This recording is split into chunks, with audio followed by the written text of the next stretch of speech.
Le premier point qu'on a voulu résoudre aussi, c'était, et qui pousse les gens à utiliser les services de consommation collaborative, c'est le point économique.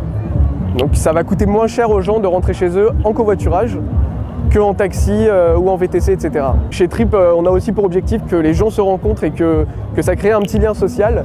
Donc par exemple, il y a une très forte connectivité avec Facebook sur l'application. Et donc les passagers et les conducteurs vont pouvoir avoir les amis en commun qu'ils partagent ensemble sur Facebook. Donc ça, c'est une première fonctionnalité qui va créer un lien. Ensuite, donc une fois que le passager est dans la voiture du conducteur, on a mis une petite fonctionnalité que les gens trouvent assez sympathique.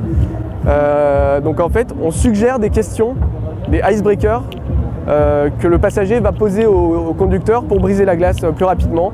Si jamais il y a un blanc dans la voiture ou si jamais les gens n'ont pas d'imagination, nous on les pousse à la rencontre. Et du coup, le but c'est que les gens,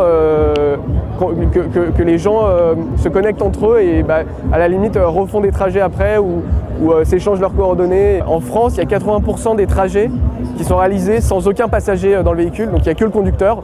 Et il y a plein de gens qui sont venus nous voir en nous disant je fais très souvent, tous les jours je vais au travail en voiture, je suis tout seul.